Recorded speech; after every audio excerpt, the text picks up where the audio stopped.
we got our guy, Afterburner, who is literally, I consider him like a Hasbara agent at this point.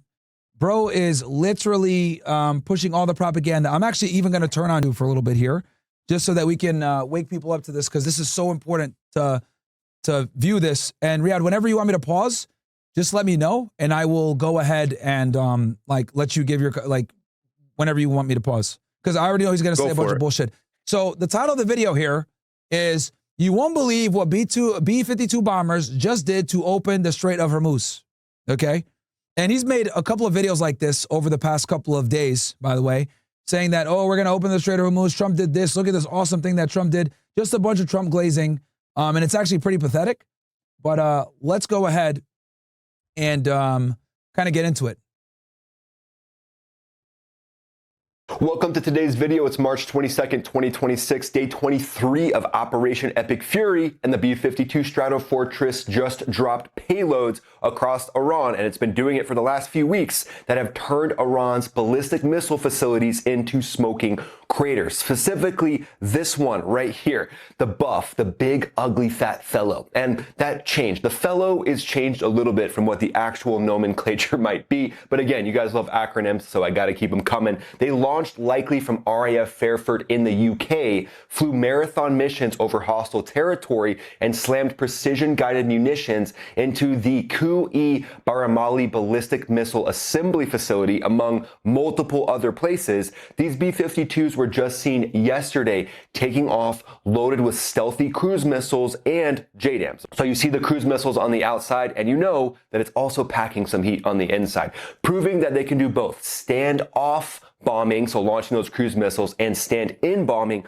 dropping the JDAMs. Meanwhile, the Iranian regime is firing back with defiant rhetoric, as they do. Their military spokesperson at this point could be an AI voice. I mean, we don't really know who's in charge. They're vowing to irreversibly destroy U.S. and allied energy, IT, and desalinization infrastructure across the region if their power plants get hit, while claiming the Straits of Hormuz remains open except to enemy vessels. So stay with me. This is the B-52 doing what it does best to dismantle Iran's missile empire and their ability to produce these ballistic missiles. Okay, so he said that these B-52s have been doing this for weeks. Okay. Why is the Strait still closed then, dummy? Like, clearly it's not working. Good point. The Strait is still closed. By his own admission, the B-52s have been doing these operations for weeks. Why is the Strait still closed? I'll tell you why. Because the Iranians have been able to make it dangerous enough for the ships to not pass. And this is what this doesn't understand. The people that are sailing these ships are civilians. They're not going to take that risk. It's not military warships. Exactly. Just the threat alone is more than enough. And even if we offer an equal presence in the Strait of Hormuz for said purpose of guaranteeing insurance for these ships, it's still unattractive because it's a situation of war. It's an area of war. There's a high possibility that drone strikes could occur, missile strikes, whatever it is. It doesn't even matter. As long as there's not peace, even if Iran never mentioned the Strait of Hormuz, gas prices would still be up. That passageway, being local to that of which is the biggest war in the world right now, is going to guarantee that the prices will remain volatile.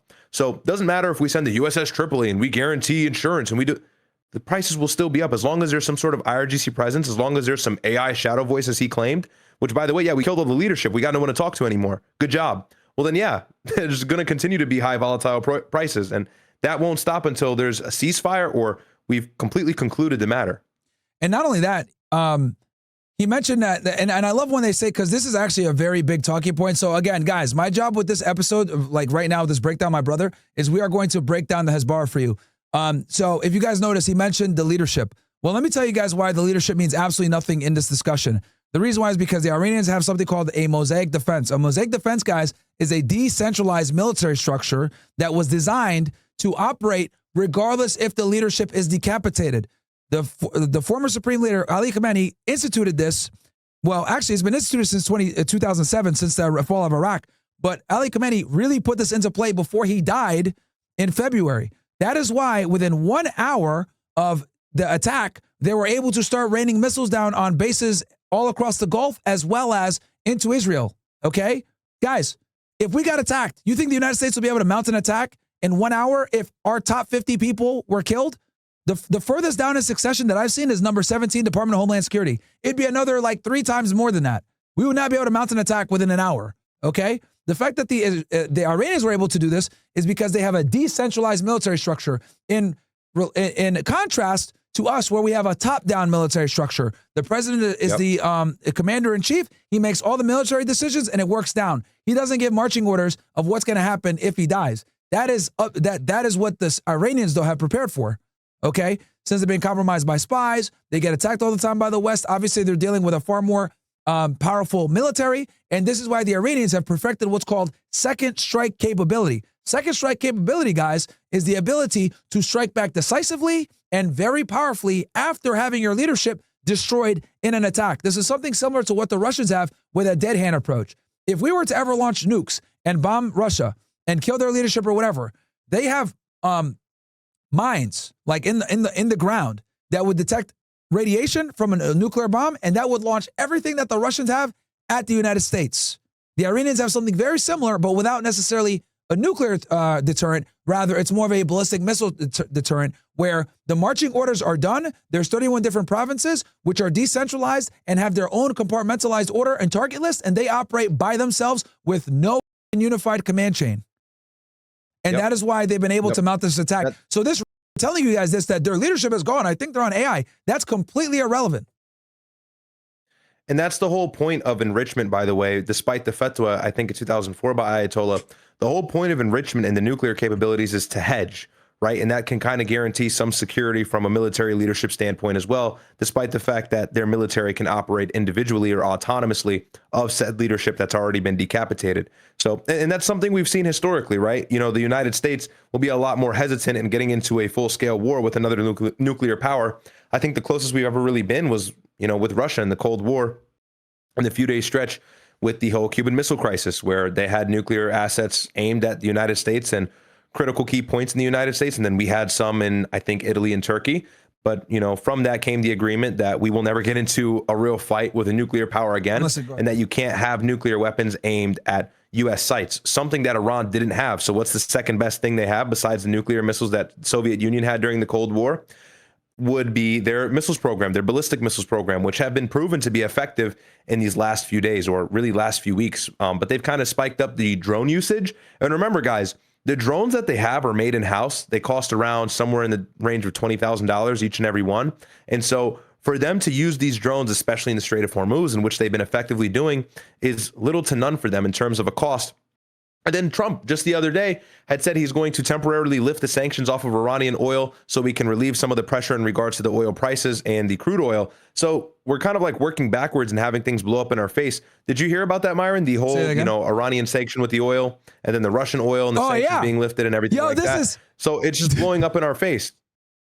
Yeah. Here, I'll show it here. Because Ryad, me and you know, like all the MAGA, right, all the are like, oh, Myron, this is 4D chess. This war isn't for the Israelis. This war is to weaken China and strategically, you know, hurt Russia more. Hey, retard, do you not realize that he wasn't able to get the Strait of Hormuz open? So that means that he had to lift sanctions on Russia, the most sanctioned country in the world. Then he also had to lift temporary sanctions on Iran so that we can go ahead and stabilize the price of oil. This is on top of releasing 400 million barrels of oil, and the price is still at 112 per barrel. Like, do you guys not understand how bad this is? We had to release sanctions on countries that are our enemies to stabilize the oil prices while simultaneously putting 400 million barrels of strategic oil reserves into the market. And we're still sitting at $112 a barrel. Do you get it, chat? Despite all that desperate attempt and these record numbers that we're making in order to relieve the pressure, we're still in a critical state, according to world experts, as to how much oil is, because it really should be around $60 to $70, 70 being the most, guys. $80 is like what the hell is going on, and then anything over 100 or even 120, which is where we tipped the other morning, is like critical. That's catastrophic. And actually, we're I'm glad playing that you around in that ballpark. Ryad, talk about that real quick, because you put that out. I wasn't even up on that. You said that we hit 120 and then we quickly dipped down. What happened that brought it back down? Because did a tweet happen, or did the White House say something? Because I noticed once we get into the 120 range, Trump starts panicking. Have you noticed that, Ryad? He starts panicking. That's the that's the catastrophic stage where there will genuinely be global uprising or global destabilization. And at that point, that's where the prices are so volatile that people cannot keep up. By the way, we're even seeing this with TSA agents. Obviously, we have the whole partial governmental shutdown, and then the airports have record lines right now going outside of LaGuardia, as well as this plane just hitting a fire truck. That's not going to help to the issue. But TSA agents, I've read this in a couple of verified reports on CBS News. Obviously, they're anonymous to protect their own position, but they fall under the government and DHS. And TSA agents are saying they can't even make it to work because the gas prices are so high and they're not being paid by the government. So it's like it's such a circular issue that keeps going around, and we're biting ourselves in our own ass. So take a look at this tweet. I think this was the response that had fixed the whole 120 issue, although I'm not sure in regards to the timeline. So the Treasury Secretary Bessent says the U.S. will use Iranian barrels against Tehran by releasing 140 million barrels of sanctioned Iranian crude onto global markets to bring prices down. He claims 440 million total barrels are being mobilized to undercut Iran's Hormuz's leverage. The framing is creative, but the reality is absurd. The United States is bombing Iran while simultaneously unlocking Iran's own oil sales to stabilize the energy market that the bombing broke. I mean, it just doesn't get worse than this. Talk about asymmetric And Mario warfare. doesn't like Iran, by the way. Mario does not like Iran. He's been extremely critical of the regime, by the way, that guy. That's why I brought that up, because if it's coming from him, then I don't need to substantiate it any further. But it's common sense. The way he framed it was actually brilliant. The United States is bombing them, and then we're also giving them the potentiality to unlock oil sales. So they're going to be making money in the same process, and that's going to make a guarantee of difficulty being higher for any access or revenue being generated. That's completely false. So again, you kind of see this whole, it's not only in the military aspect, but it's economically as well. It's hurting us. Go ahead. Sorry. I was going to say, so like this stupid right here is telling you that we're winning the war. Hey, America, I need you to listen to me real close. Okay. Look at me, guys. Look at me. All right. This war is costing us roughly $2 billion a day. On day one of the war, we killed Khamenei to get Khamenei. This next Khamenei is worse than the first Khamenei. He wants nuclear bombs. Yes. He wants war against the West. He doesn't want to do any type of diplomacy, and he wants all the bases gone. That's an L. Next, this was supposed to be 4D chess to weaken the Chinese like we did with Venezuela and to weaken the Russians. Now, Russian gas and oil, sanctions are lifted. They're making money hand over fist and have almost recouped all the money they lost from the Ukrainian war because we were trying to make them weaker economically and militarily. That backfired. The Chinese, they're still getting oil from the Iranians. Nothing is being slowed down on them. And then the cherry to the top of this is we went ahead and lifted sanctions on the Iranians, on their oil, something that we have not done since 2015 with the JCPOA. Does this look like winning to you guys? I don't think so. And this is despite the fact that a barrel of oil right now sitting at about $112. Everybody's seeing a spike in their gas prices. We got a government shutdown where the TSA can't even get paid, or ICE for that matter. We got all kinds of problems going on. Meanwhile, we're spending $2 billion a day on this war. Good. No, sorry. And this idiot tries to tell you we're winning. And the 112 price is only because the United States has released a record amount of oil reserves, something we've never had to dig so far to do. So we are grasping at straws. Yeah, we're grasping at straws to keep oil prices stable, to keep gas prices stable. And what did you think would happen when the most critical passageway responsible for 20% of the world's oil, or 1/5, has been blockaded or has been effectively threatened? And so these ships cannot pass through peacefully. And even if they can pass through, the price will still increase because the expected supply is to go down. And so if the expected or anticipated supply is to go down, the demand will still go up. And that means higher prices until there is a ceasefire or until there's peace in the region. And you can guarantee that. Now, let me also tell you this, which is kind of crazy. And then they'll try to tell you that this is winning, guys. Like they're talking to you guys about military wins. We're telling you about real losses because this war isn't a military war. It's a strategic and economic war. And we are losing it, and we're making our enemies stronger in the process. If you're actually America first, you should be 1,000% against this war, and you should be telling guys like Max Afterburner, you're a Max, because this war doesn't benefit anyone. This is making probably $50 to $100K a month. He don't give a fuck about gas prices. This nigga's just going to keep pushing out his bar. He's getting paid by the Israelis probably $7,000 a post to do this shit. So he don't give a fuck Yeah. Gas prices go up to $10 These people a gallon. You don't care. These people are compromised. Yeah, these people are compromised. And that's why you have to be so careful in regards to this whole information war and who you're getting your information from. Not only are we in the fog of war, so it's easy for the propaganda to stretch far, but it's also the fact that, do you not understand? It's very evident the United States is losing from a strategic perspective right now because Trump is fighting to censor the media.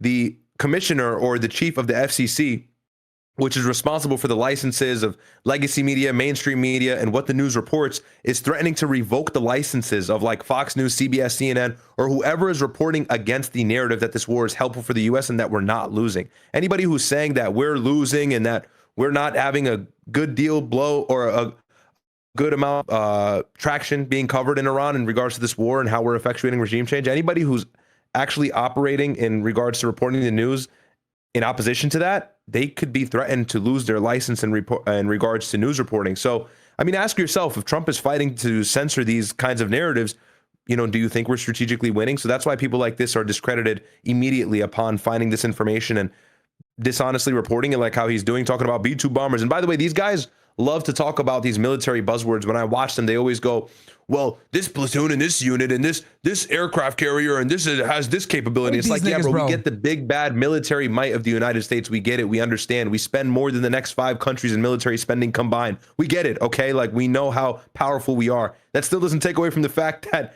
Trump is fighting to censor the news. Why do you think that is? It's because what me and my brother are saying is actually more parallel to the truth. Yep. Yo, this thing's a real, like, they actually me off that he says this. Let's keep playing it. And then what it's doing next is going to challenge everything you've heard about the B-52's unstoppable reach. And here's some of the... And just so you guys know, he mentioned earlier, he admitted that the B-52 had already been doing this operation for weeks and the Strait isn't closed. That's from his own mouth, by the way. Latest breaking news that's coming out right now. This is from The Guardian.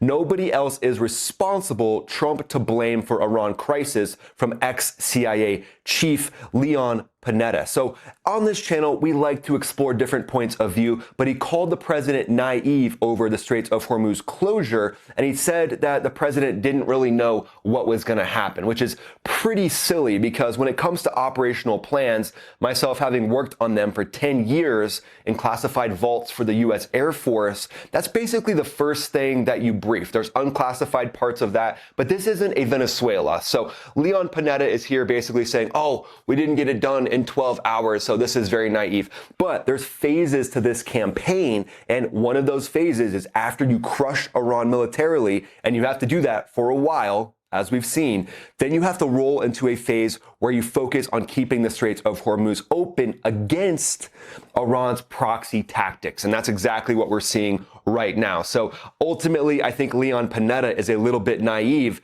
to think that these top generals who are going to be briefing the president didn't actually break down what's going to happen after Iran is crushed militarily. So it's a bit of a slap in the face to these top generals who wrong again. General Kane told Trump that it would be very difficult to do a regime change, and that's going to mean boots on the ground. What the f is this guy talking about?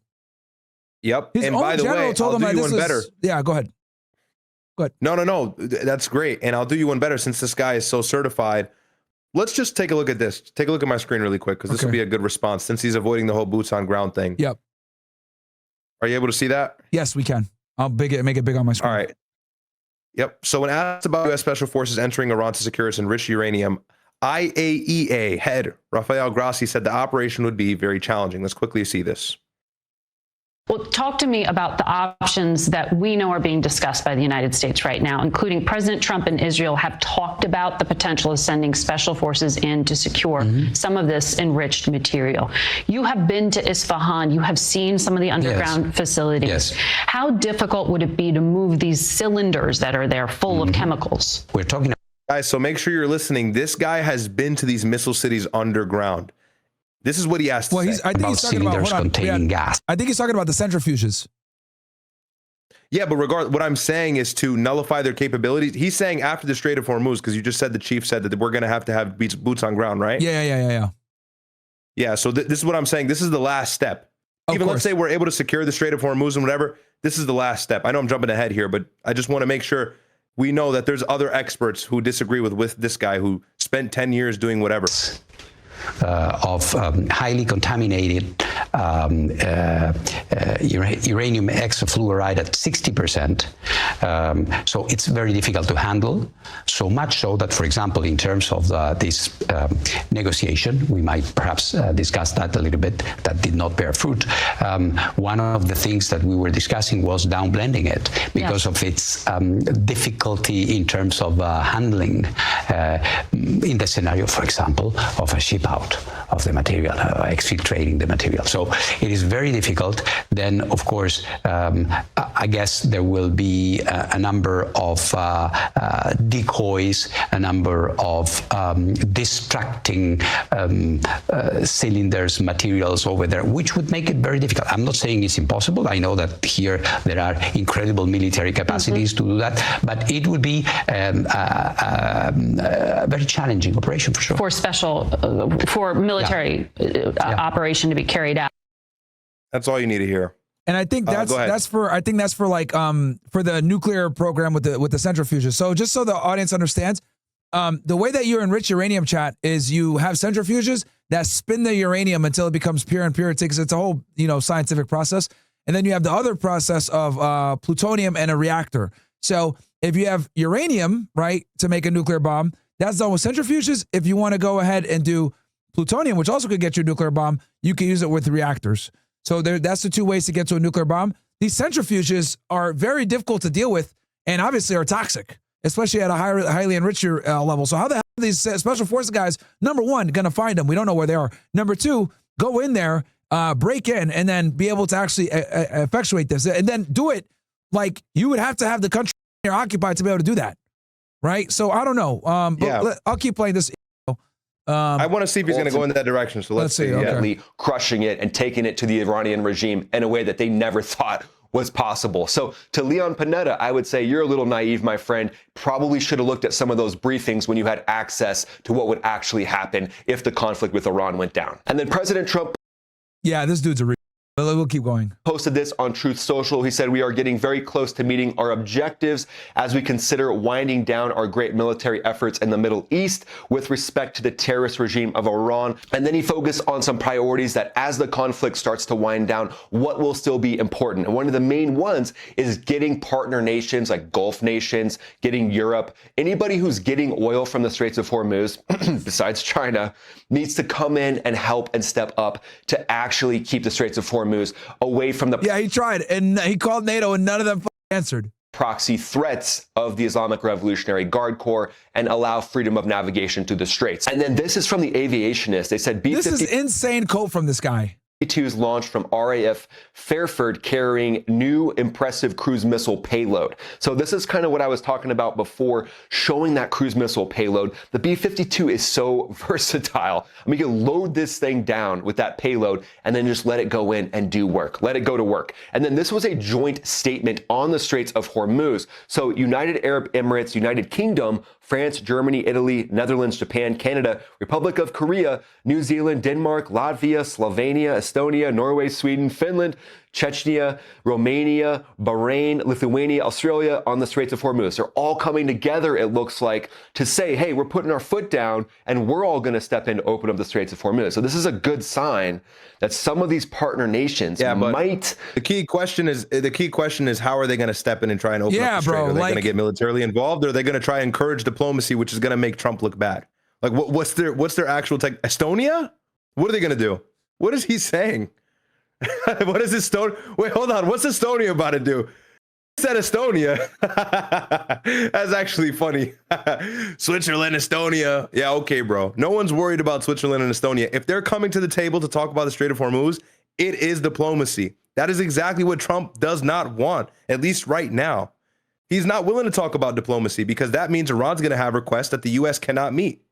Yo, what this doesn't realize is the fact that they had to write the letter in the first place is the L, bro. Like, do you not get the fact that they had to write this letter in of itself is an admission of defeat?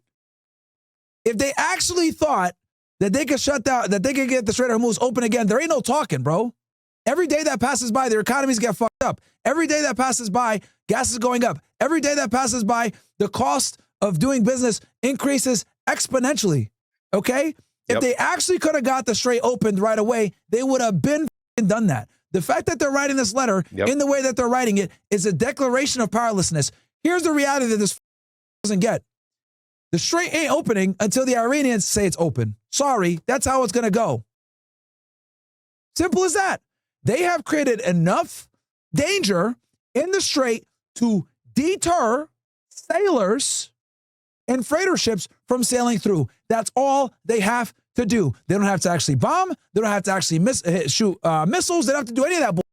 All they have to do is create an unsafe passage that insurers are no longer going to be willing to insure the vessels. That's it. Yes. No amount of cope or Truth Social posts or stupid letters like this is going to get the Strait opened. Okay? By your own admission, these B-52 bombers are so sick. Okay, bro, what has that done for us? They've been out there for weeks, and the Strait is still closed. Literally the most unimportant thing he could have said. And this is what I'm trying to say is, and this has always been the case in warfare, especially in the Middle East. If there is a threat of supply dropping, even at a minute level, at a microscopic level, you will always see sharp drops and increases in price, usually increases. So all Iran has to do is stay in the war. That's all that's all that needs to be done.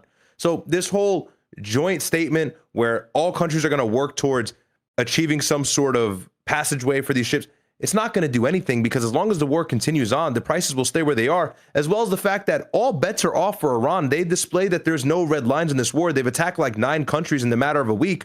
Who knows if they'll just come back and strike a ship again after saying they won't do it. They're not going to come to diplomacy on their biggest point of leverage. The fact that they can control the Strait of Hormuz and scare everybody into jacking up their oil prices, which makes civilians dissatisfied, works in their favor. That's their biggest trump card.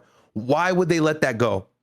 Makes no sense. The only way they would let that go is if the United States stops attacking them. Because you know what's arguably a stronger weapon than their missiles? The fact that they can leverage this against Trump and make him stress out and release a record amount of oil reserves. That's what works for them. That's how they're winning. That's what's going to hurt them in the midterms. That's their whole goal.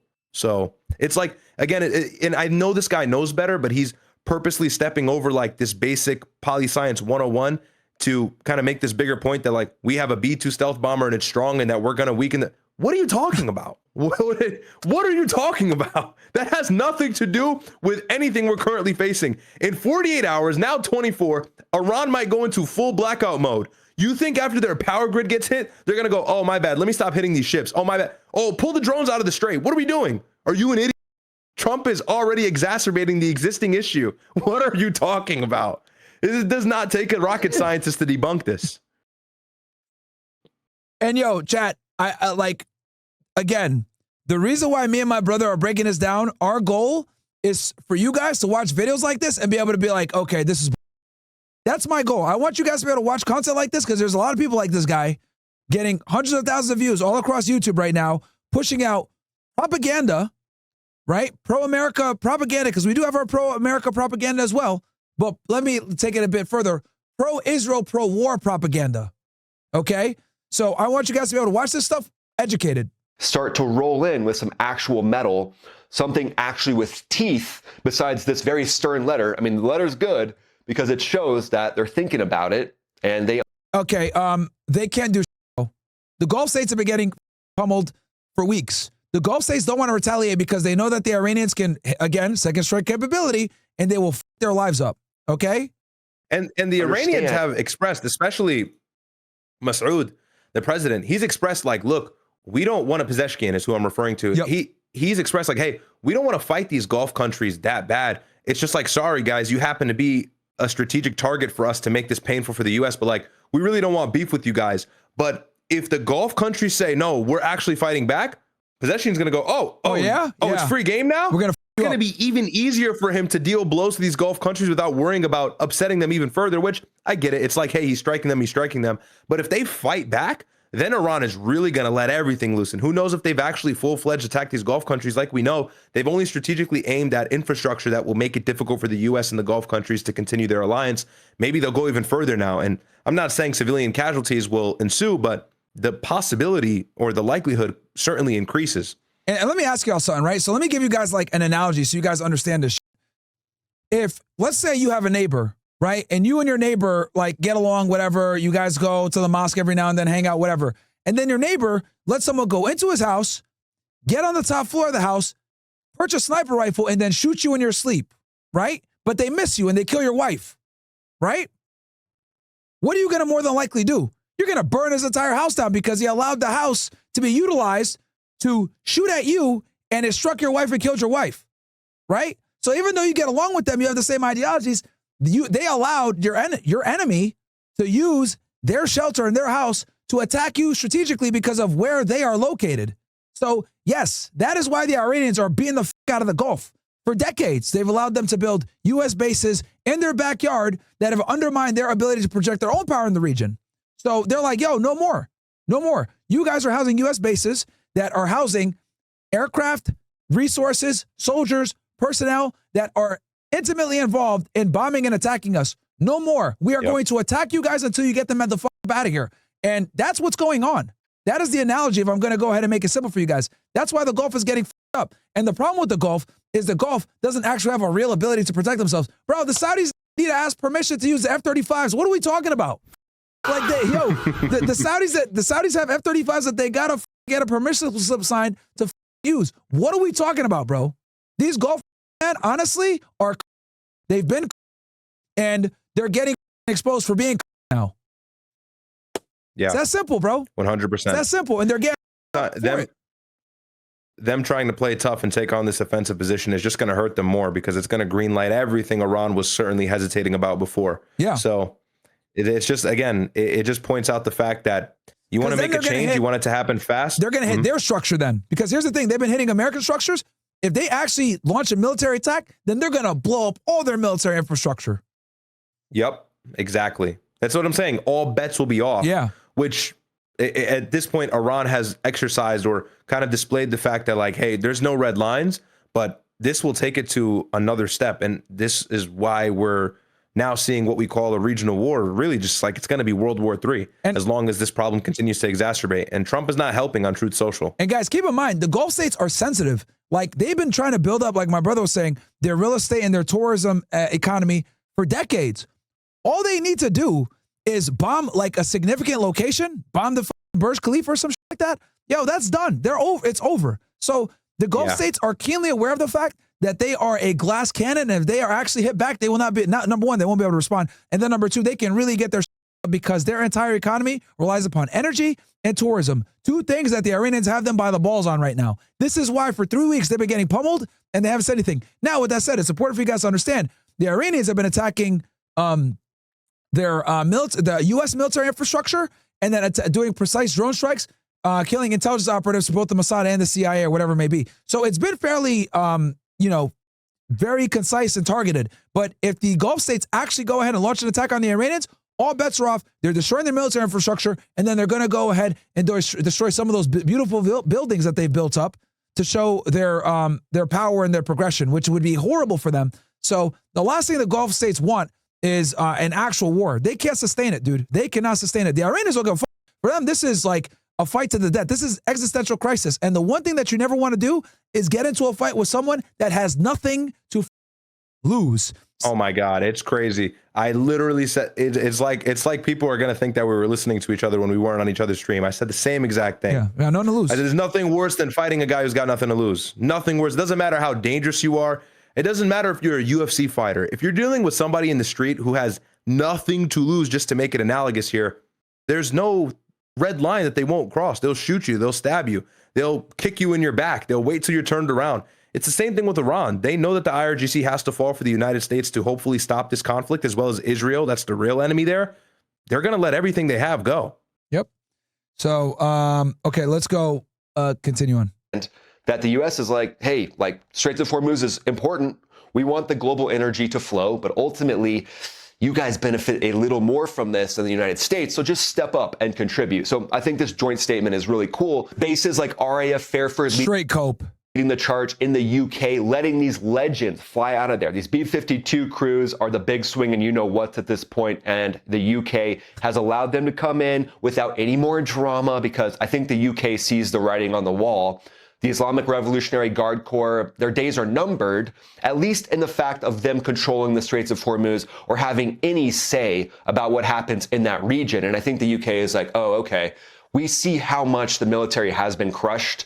And so we can likely bring some of our ships in with a lot less risk than what it would have been bringing them in, you know, a few weeks ago. But these B-52s are flat. No, that's demonstrably false. The reason why the Brits originally did not want them to use Diego Garcia and the other places, but obviously the United States really started posturing like, yo, we need to use this, we need to use this, we need to use this. So desperation from the United States and them trying to stop the global energy crisis is why the Brits eventually caved. But the Brits are not getting involved in this conflict for a reason, okay? None of the NATO members are.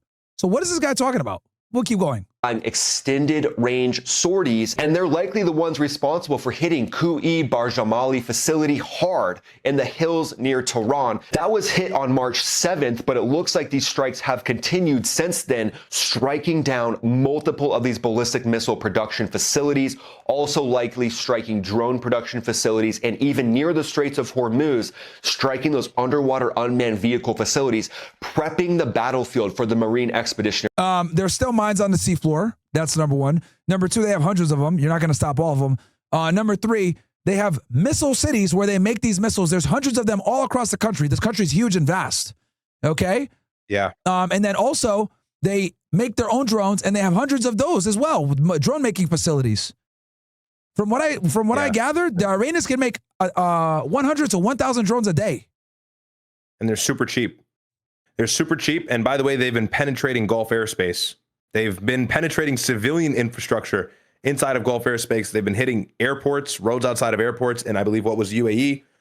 These are the same drone strikes that could have been hitting oil refineries, as well as the fact that I think the hotel in Dubai, as well as Kuwait, they've been hitting civilian infrastructure. They're aiming for either intelligence assets belonging to Israel or the United States. So their most cheapest, bare bones weapons that they could care less about, that they produce at an insane rate, it's like it's still damaging a great deal of it's still blowing a great deal of damage to these Gulf countries. And by the way, to intercept these drones is way more expensive than it is for Iran to actually deploy them. Same thing with the missiles, but on the drones, it's even more felt because the drones are somewhere in the range, like you said, 20 grand. Well, that's what they sell it for. It costs them cheaper to make it. 20K is what they sell. 20,000 is what they sell it for. They make it for less. And another thing that you guys need to understand that no one ever talks about, the Iranians have domesticated their entire military industrial complex. Do you guys get that? So like outside of the Chinese radar and some of the surface air missile stuff that they purchased from the Chinese, everything else is in country. Their missiles, their drones, everything is self-made.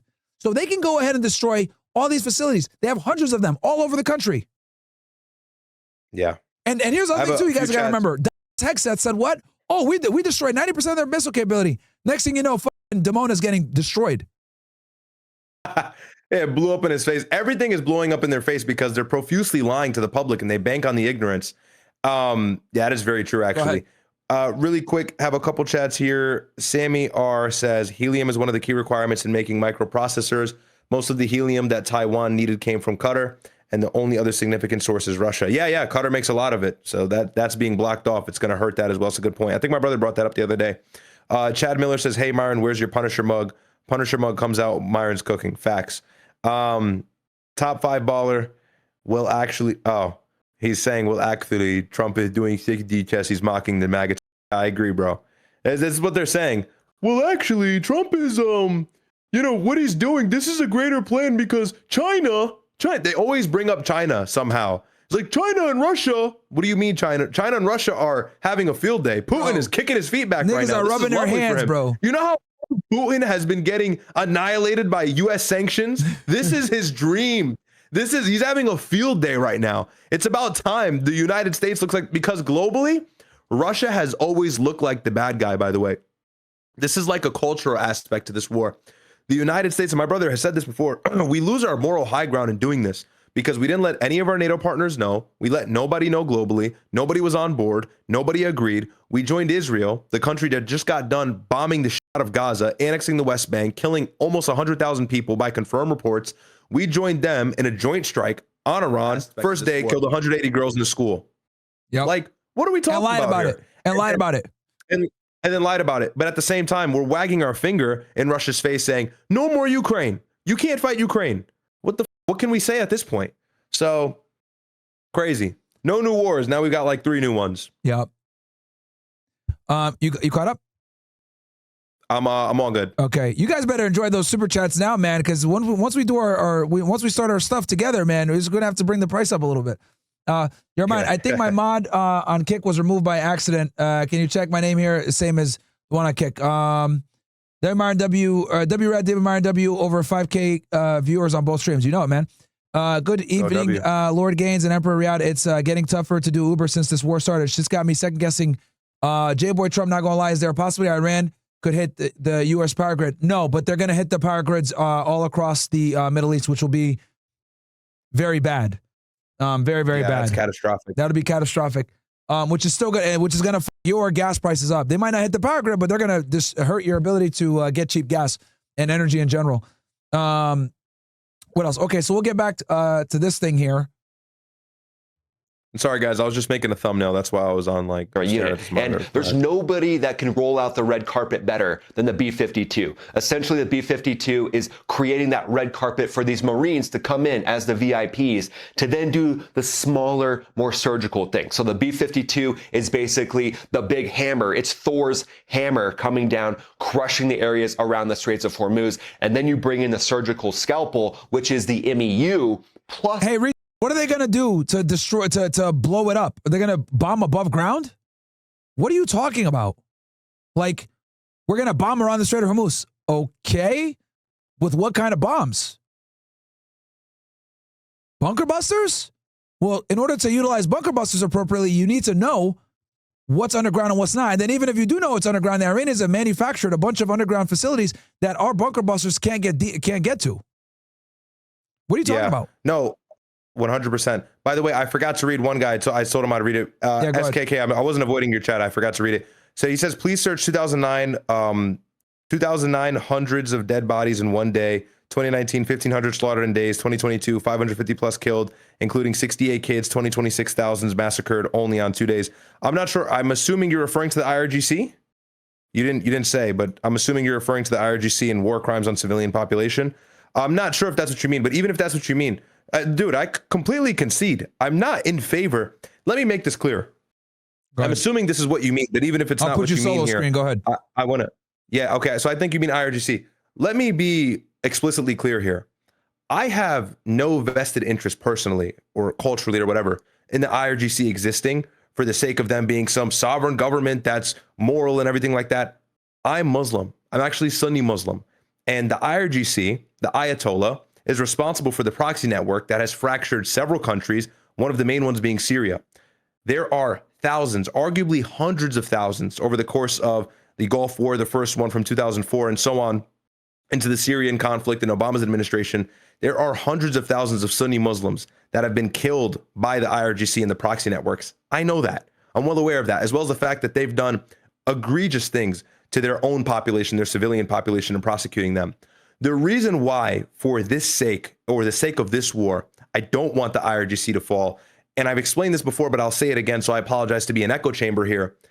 If the IRGC falls, a few things happen, but the most important thing is to be noted. Israel will have nobody to oppose them in the region. The IRGC funds two key proxy networks that pose the biggest threat to Israel currently. Hamas is kind of a non sequitur at this point. You've got the Houthis in Yemen, which still haven't mobilized, by the way. They're probably waiting any moment to part to the Red Sea and cause more disruption and make oil prices go even higher. But you've got the Houthis in Yemen, and then you've also got Hezbollah in the south of Lebanon. As long as this proxy network exists, Israel cannot expand its borders. Israel cannot impose themselves unfairly on Palestinians to a degree where they can completely annex Gaza. See, they tried an ethnic cleansing. They killed a six-figure amount of population in terms of children being a good deal or a good portion of that. Yet they still have not been able to expel the Palestinians into the Sinai border or get them out of there entirely. One of the reasons why it's difficult for them to do that is because of this proxy network. Israel will have full hegemony and autonomy over this region if the IRGC completely falls. What does that mean? The United States also loses a lot of power in being able to step in and police the region. That's one of the reasons why we can flex our military weapons. That's one of the reasons why we offer these Gulf countries bases. That's one of the reasons why we can trade with these Gulf countries, why we got all these deals with Qatar in the beginning of the year, is because we can step in as the policeman, as the custodian, and tip our finger on the scale. If we cannot do that anymore, we lose a great deal of power in not only the Middle East, but the most pivotal region in the world, that being the Middle East. You got the Suez Canal, you got the passageway being the Strait of Hormuz, and others that are critical for world oil prices and other rare natural earths. Everything else in between. North Africa is very opportunistic.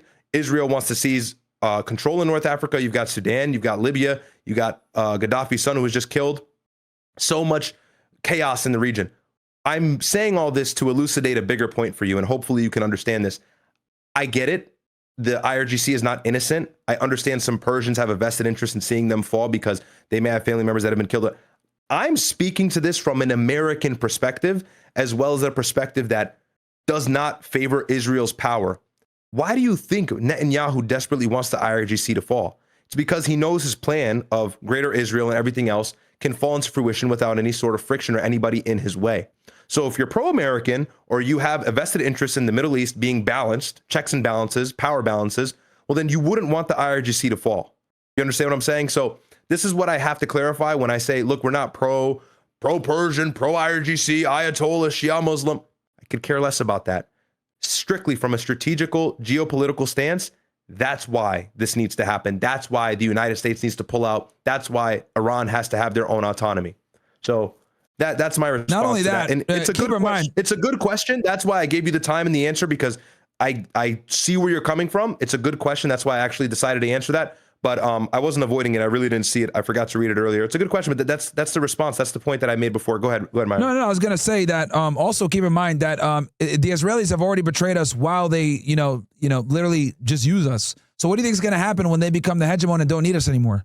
They already stole nuclear secrets from us. They already attacked the USS Liberty. They already get a bunch of foreign aid from us. They already bombed Qatar when they're not supposed to. They've already done false flags against us. They were there celebrating when 9/11 happened. They've betrayed us in so many different ways. They've been caught stealing technology from us. You look at Jonathan Pollard, other spies that have taken our information and given it to our adversaries like Russia, etc. So, if they do all this as being our greatest ally, what do you guys think is going to happen when they have no one to check them in the Middle East? Exactly.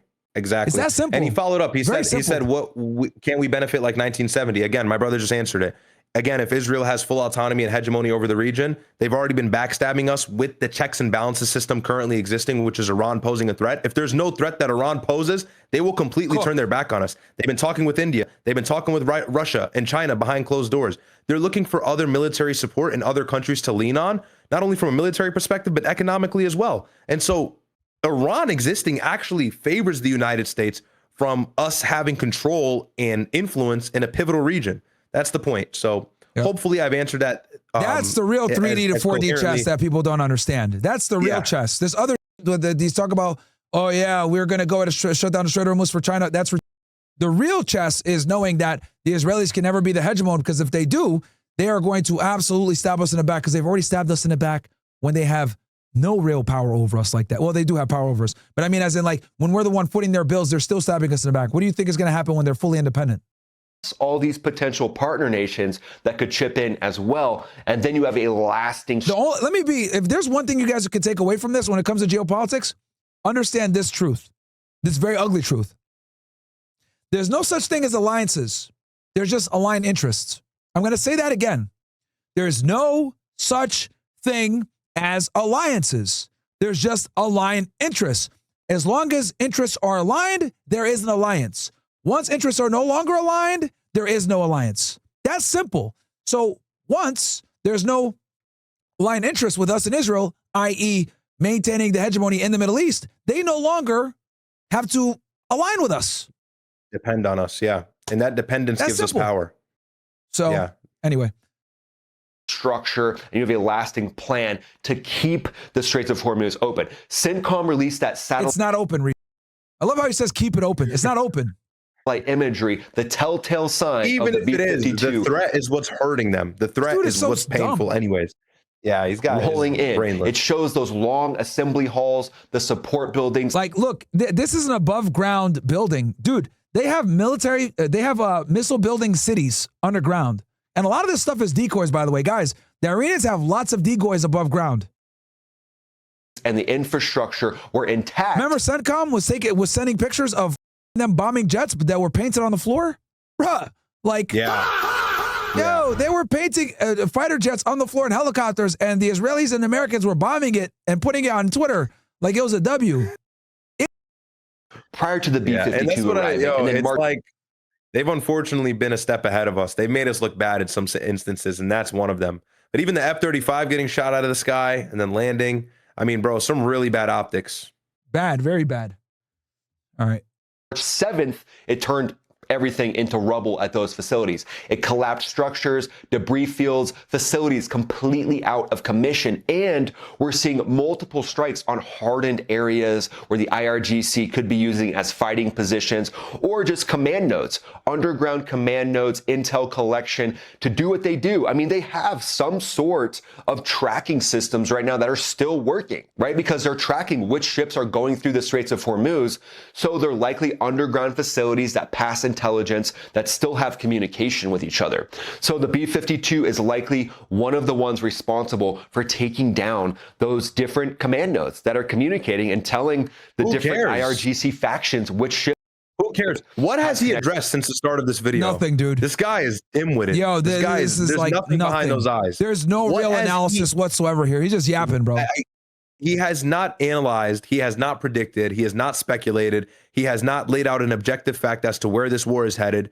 Strait of Hormuz, B-52 bomber, CENTCOM. What the fuck are you talking about? This is a buzzword galore.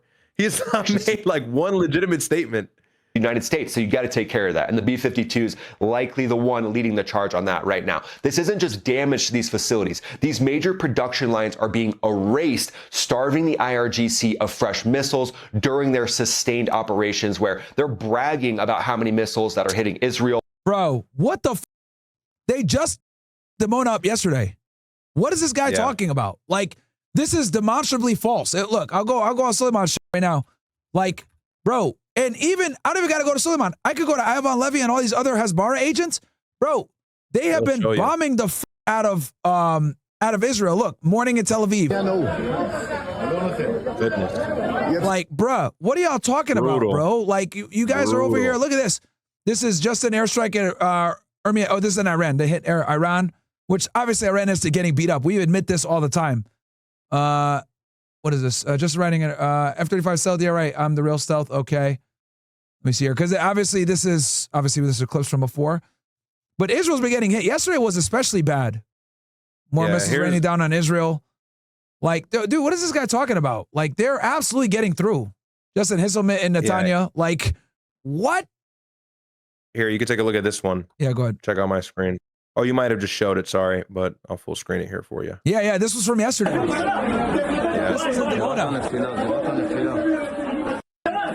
So, and guys, bear in mind, we're showing you this despite the censorship campaign from Israel and how hard they're trying to effectuate that to make sure none of this really gets out. They're controlling the press, although it's going to get harder and increasingly difficult as strikes become more widespread. People are going to film it and post it. It's going to slip through the cracks, but they've been working hard to keep that stuff under wraps, except with certified people who should be posting it in the light that Israel wants to spin, like Benjamin Netanyahu claiming that civilians are being targeted and so on.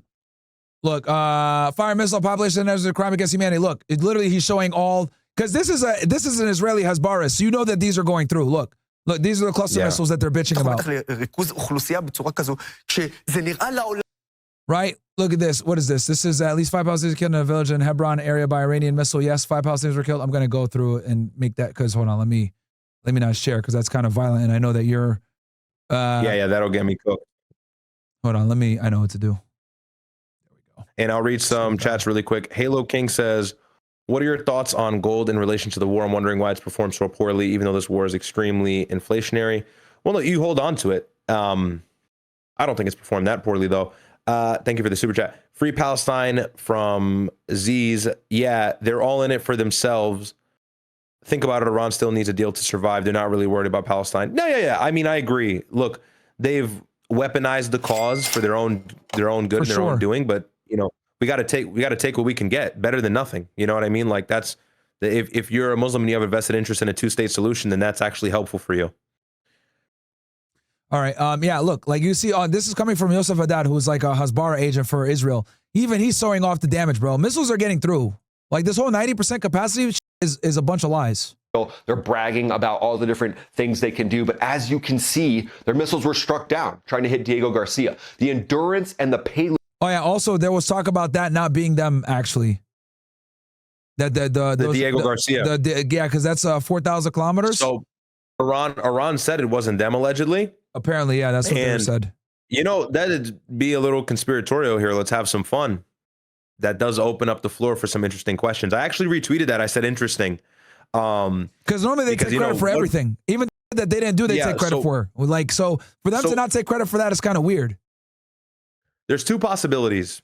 Either they're telling the truth, and now we've seen Israel enter the stage of utilizing false flags to weaponize the war farther, perpetuate the narrative that they're attacking innocents and attacking infrastructure unnecessarily, or Iran did strike, and they're playing like 30D chess, where they're saying, no, we didn't do that. We did that one. And we didn't do that one, but we did that one to confuse everybody.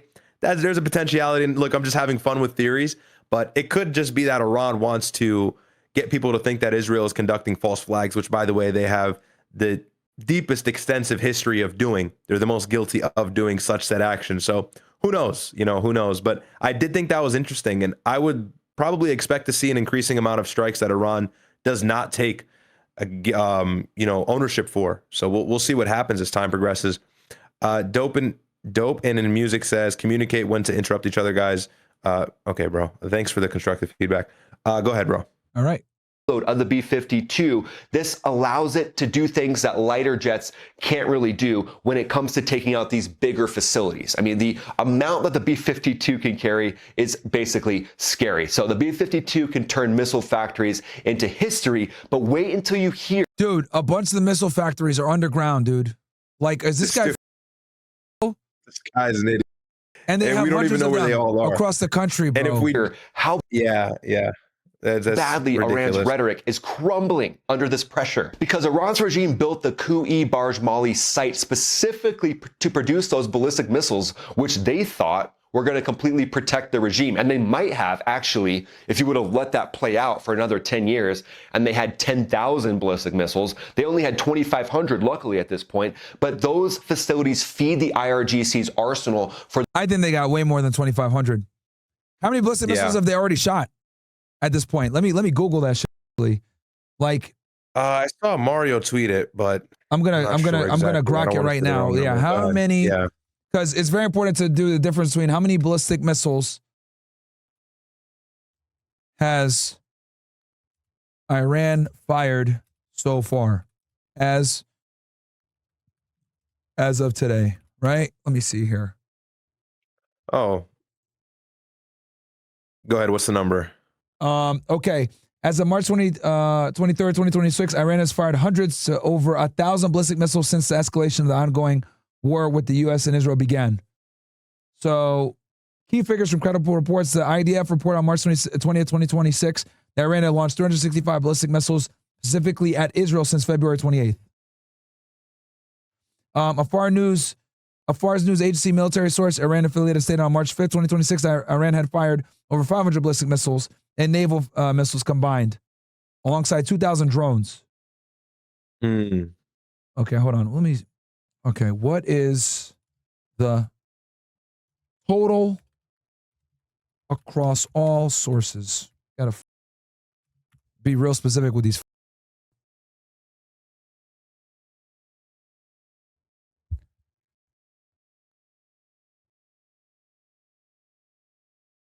Bro, just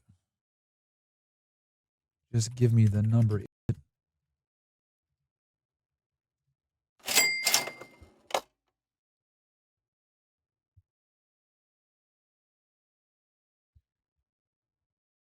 Okay, best aggregated estimate from cross-reference reports, between 800 to 1,200 missiles total since February 28th. Got it. And keep in mind, they want to go until the midterms. So I think they got way more than 3,000. They have way more than that. And they've been building them up since the 12-day war. Besides, that doesn't even take into account of what they had besides that. And they've probably been ramping up the production of said missiles until the United States... The FATA won. Until the United States launches some sort of ground invasion and tries to interrupt that. Go ahead. The FATA won. They started mass producing it after the 12-day war. Yeah.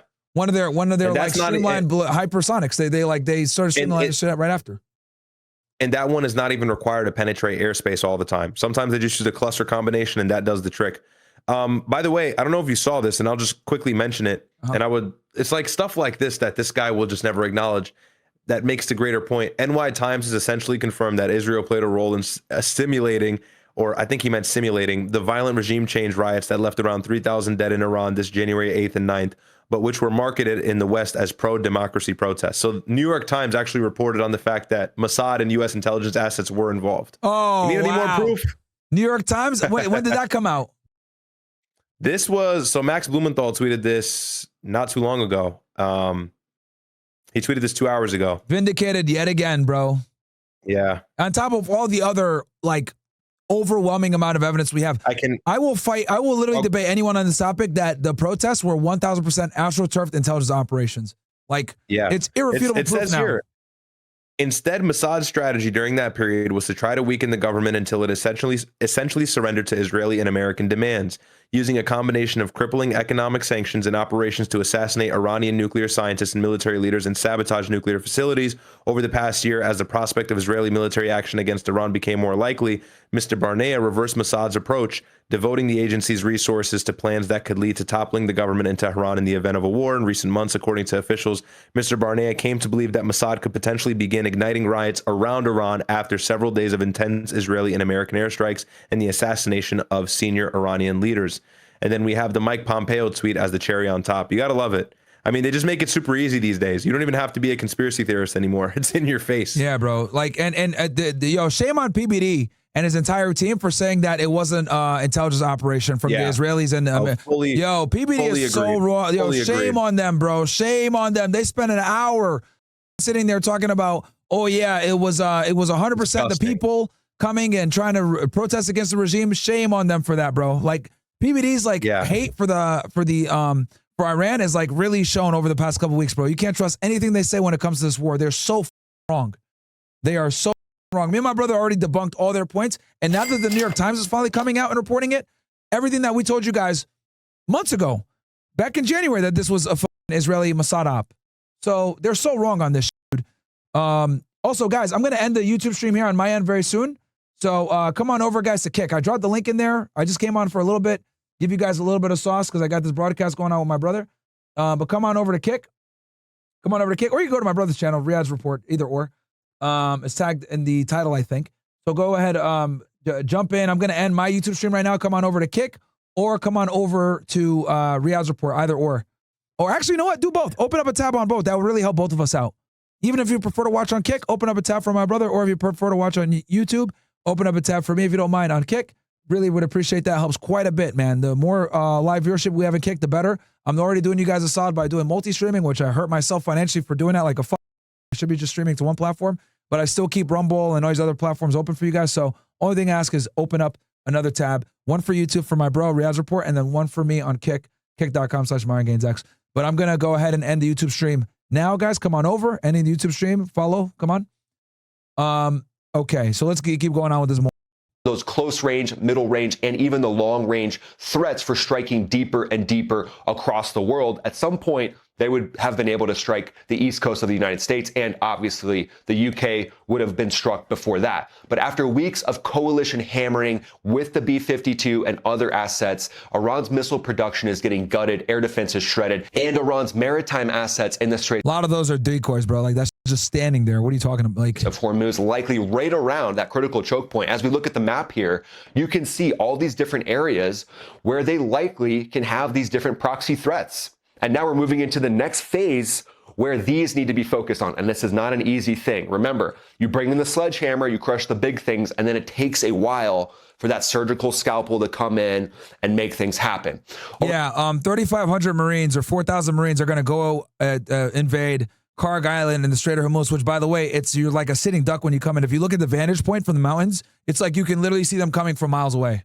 For the last 12 hours, though, CENTCOM has said that there has been more degraded coastal missile sites and fast attack boat infrastructure, keeping the choke point contested still, but increasingly under coalition control day by day, slowly, just one step at a time, striking down Iran's threats. Iranian officials, though, they're still talking big. They're claiming that the straits are open except to enemy vessels, and they're vowing retaliation. And in the Straits of Hormuz itself, the B-52 just bent over the IRGC and showed them what real strategic reach feels like. But President Trump has been clear. He gave Iran an ultimatum just yesterday saying they have 48 hours to fully open the straits or the U.S. will hit and obliterate Iranian power plants, starting with their biggest one. And Iran is being very defiant, saying if they do that, then they're going to strike desalinization plants in the area and basically... Yeah, which they will.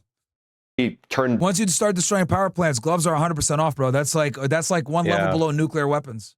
The area into more chaos, which they do have the capability to do still, even if it's a one-off, a pop shot. But the numbers and the imagery don't lie. The B-52 is overwhelmingly crushing Iran's defense. Yo, this dude is a like, yo, this entire video, it's like this guy's like nothing. A rep. Yo, is this guy a rep for a fucking Lockheed Martin or some shit? Who makes B-52s? Like, this nigga's got to be getting paid, bro. Like, bro, what the like, who makes this shit? Like...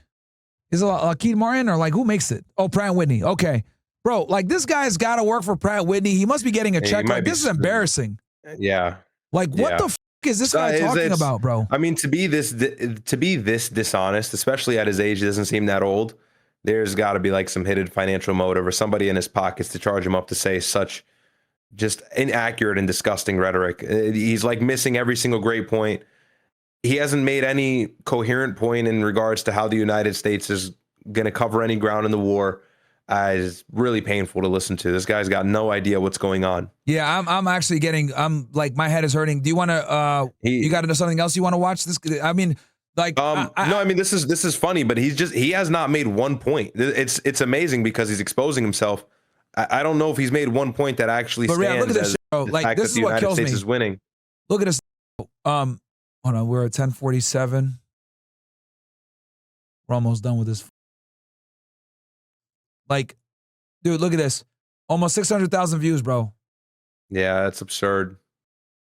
And the comments are probably egging it on, too. That big 70-year-old bird, the B-52 is still an amazing flying machine. The same B-52 I worked on over 40 years ago are still kicking. I am 80 when I was a child. All boomers, bro. I'm 80. Yo. Worked on that 40 years ago. Unfortunately, misinformed boomers who are veterans who have a vested interest in the wrong thing. Look, as a retired B-52 tail gunner, yes, B-52s used to have tail guns. Panetta was a part of the mindset of kicking your own. The Panetta, like, yo, all these guys are old boomers, bro, that are stupid, that think Israel's our greatest ally, bro. Like, that's why these guys all watch Fox News, dude. All these watch Fox News. Incredible comment section. That's why this guy... they all consume mainstream media. Here's the thing, bro. I'm way more popular than this nigga, way more known than this guy. I challenge this to a debate why the United States is losing this conflict. He could go ahead and accept or not. Bro, Max Afterburner, this is... Let me make myself big. Look at me. Look at me. Max Afterburner, you are pushing out pro-war propaganda. I will happily debate you on why we are losing this war in every single way that actually matters. B-52 bombers, F-22 Raptors, F-35s, all of that is completely irrelevant. We are losing the war, okay? Because this war is not just a military war. This is also a strategic war. If we want to have a conversation about them winning militarily, awesome. You can glaze American firepower all day. But we are losing strategically in every single way. And if you cannot concede that, or if you want to defend your ideologies on this, I'd be happy to debate. You actually would probably get more benefit from it than I will. Because quite frankly, your military analysis and your geopolitical analysis is subpar at best. You don't know what you're talking about, and you're pushing out a bunch of very harmful propaganda that, quite frankly, is removing the context as to why this war is the biggest mistake we've ever made. And the Americans are going to pay for it. Maybe you, because you don't give a fuck, because you're going to make money hand over fist, so you don't care about rising gas prices. But I'm talking for all the Americans that cannot afford $8, $7, $9, $10 gallons of gas. You are pushing out harmful pro-war rhetoric, and you're a fucking embarrassment. Clearly, the Israelis and Pratt & Whitney and probably Lockheed Martin have you on some type of agreement to pay you a bunch of money to glaze American firepower, but this is way beyond that. And this war is the biggest mistake we've ever made. I'd be happy to absolutely demolish you in a debate and explain to you why this war is an L for the United States in every way. So, anyway, this guy, dude, is, man, absolutely. And as time goes on, he's going to struggle harder and harder to justify how the United States is using all this impressive military firepower, by the way, because we're entering the fourth week. We're getting to the fifth, the sixth week, the second week, the second month, the third month. I don't know. He's going to be at a shortage of things to say or brag about, because the Trump administration has miscalculated how long this war is going to be already. they keep falling back on that claim and keep falling flat on their face in regards to their predictions, it's a matter of time until this guy loses steam, and everybody will see to what the truth is. Someone said he already That's accepted? the problem with these. Nah, no, and he didn't, because bro, when I went in the chat yesterday while he was live and I said, we got to do a debate, you're wrong. And he said, he didn't even mention my name, he's terrified. So, What's his thing? it's Max Afterburner.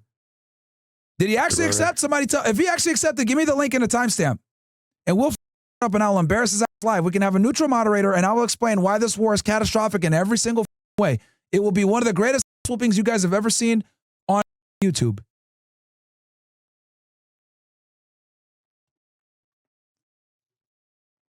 I doubt it. Highly doubt he'd accept. Yeah, I don't think someone said he accepted. No, I don't All right, give me think the so. link, guys. Let's fucking make it happen. Then if that's actually true, if he actually accepted, give me the link, give me the timestamp. I'll watch it and then I'll try to reach out to him somehow. Maybe I'll tweet at him on Twitter or some shit like that, and we'll set it up. I'll get a neutral moderator and we will debate why this war is a L in every single fucking way. And by the way, guys, this is the Truth Social post that we've kind of been talking about. You don't have to take your screen. I'm just going to show this really quickly. So this is what Trump said, just in case I got it big right now so they can see it. Yeah, if Iran doesn't fully open without threat, the Strait of Hormuz within 48 hours from this exact point in time. By the way, we've already reached more than 24 hours at this point. Well, I wonder why he said without threat. Do you see how he has that without threat? That's key. Yeah, that is true.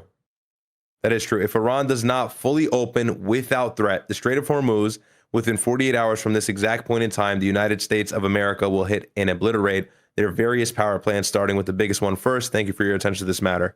So that's what we're referring to, by the way, just in case you guys have not seen that. I wanted to make sure. So he tweeted that out yesterday, or no, sorry. At this point, yeah, 2 days ago. It's almost pretty much 48 hours. So we'll see. We'll see where we are. Do you want to still keep watching this flop or do you want something else? Because this is painful. I ain't gonna lie. We can finish it if you want. We got 3 more minutes or so. Yeah, I mean, it's up to you. I don't think this guy is saying anything I'll put it useful. at 1.5 I was actually speed. going to bring up. Yeah, you can speed it up. It keeps coming back for more bombing runs, proving that age is just a number when you've got that kind of payload and stamina. But the B-52, the reason why it can dominate is because of tens of thousands of pounds of precision-guided munitions and bunker busting delivered from standoff ranges way beyond most Iranian threats in the early days, but now it looks like it's doing both. So it's likely doing those standoff strikes, and then it's going in and doing stand-in strikes, long-duration missions, aerial refueling, keep it going basically as long as you want to. And it can do more things than those tactical fighters can do as far as bringing in the heavy metal and striking massive swaths of area. And in my opinion, one of the best things to prep and prepare for the Marine Expeditionary Unit that's rolling in. And you team it up with other assets like F-15s, F-35s, and you really have the ability for the B-52 to just execute brute force with one single pass and be protected by fighters overhead. It's basically like the B-52 flexed so hard, it made the whole Persian Gulf blush. But let's move to the 4D test strategic analysis section. Iran's missile empire is collapsing, production lines are being destroyed, stockpiles dwindling, their leadership is being struck extremely hard. It's basically a temporary job if you're in the leadership of Iran at this point. And the US strategy is very clear. Methodically degrade offensive capabilities of Iran's military industrial base and then secure the Straits of Hormuz. Yeah, that would only matter if these people didn't have a decentralized military and a mosaic defense, which literally combats structure and the need for a centralized military. It's completely decentralized. So even if the leadership is gone, the 31 different provinces of the IRGC will continue to launch missiles no matter what. And this has been proven because on February 28th, after they killed the leader and the top 50 officials, they launched missiles literally within an hour, bro. Drones and missiles were going out within an hour. He's so dishonest. It's crazy. It's actually painful. He's acting as if like a centralized military structure is what the Iranians use. It doesn't matter, bro. You can keep killing the leadership. It has no bearing on their ability to wage war. That narrow checkpoint and then protect it without boots on the ground, at least yet. And then bring in allies to help protect it and keep it open. You've got some of the world's best, most capable navies after the United States. Yo, the allies are coming, bro. Like, how many times do you have to, like, what is this cope? Yo, none of them are coming. Yeah. The Japanese no one wants to step a secret deal with the Iranians after they were just at the White House, bro. Like, what are you talking about? Yeah. They did. A Japanese prime minister did a bilateral meeting with Trump, showed a pretty face, and then went behind closed doors and told Iran, hey, look, listen, we'll strike a deal. We'll pay you whatever we got to do. Just fix this import issue, fix this export issue, as well as the fact that, again, like I've said, Iran has categorically displayed they have no bounds. All bets are off. Their gloves are already off, really. There's no red line for them or boundary they won't cross. They'll attack anybody who gets involved just to deter them. And they've used the Gulf countries as a pawn for this. And honestly, at this point, it doesn't even matter whether you have a U.S. asset or not. If you're against Iran, then it's full war. And when they have no power and Trump hits the power grid, which he may or may not do, we know he likes to bluff. And so maybe we'll call the bluff. But if he does that, you bet your ass countries are definitely going to stay hands off, because Iran is going to be like a hot pot. You literally can't even go anywhere near them without them guaranteeing some sort of retaliatory strike. States that are on the list of countries that I read, so they can come in and help open the straits as well. And the B-52's deep strike ability, it exploits Iran's weakness, and it exploits we need to get a U.S.'s air B-52 superiority counter. advantage. How many times has he said B-52 in this video? Well, I don't care about the B-52. The B-52. I get it. It's a great, it's a marvel of engineering. No other country has anything like it. We get it, bro. We get it. Holy shit, bro. This is the craziest military nerd LARP I think I've ever heard. B-52, B-52, we need a B-52 counter. He said it at least like 100 times. It has nothing to do with nothing. It plays no role in the Strait of Hormuz, by the way. It's water. Bro, what are we talking about, bro? Bro, this is talking about B-52, B-52. Meanwhile, everyone's like, I'm paying $5.20 for gas. Like, what are you... Bro. Yo, and it's expensive as hell to run that plane, by the way. It's so expensive to use that and actually operate it. So expensive. Talking about B-52s. Meanwhile, everybody's saying, I'm paying $5.20 for gas. Like, what is going on with this dude, bro? Hardened sites in the hills around Tehran, basically hitting any of these last vestiges of these sites that the IRGC has that's out away from the civilian population. Because again, the IRGC is using human shields. They're putting their headquarters in schools, hospitals, and that will be another phase of the campaign as this noose is just fully... There's no way he just actually said that confidently. He said human shield. Go back. Okay, I got you. You got to go back. Yeah, I'll let you go on this one, bro. There's no way. I'll let you go. Yeah, go ahead. I'll let you take this one. The U.S.'s air superiority advantage hitting hardened sites. Let me slow this out a little bit. We'll go to normal cadence. In the hills around Tehran, basically hitting any of these last vestiges of these sites that the IRGC has. I'll put you on big screen. Go ahead.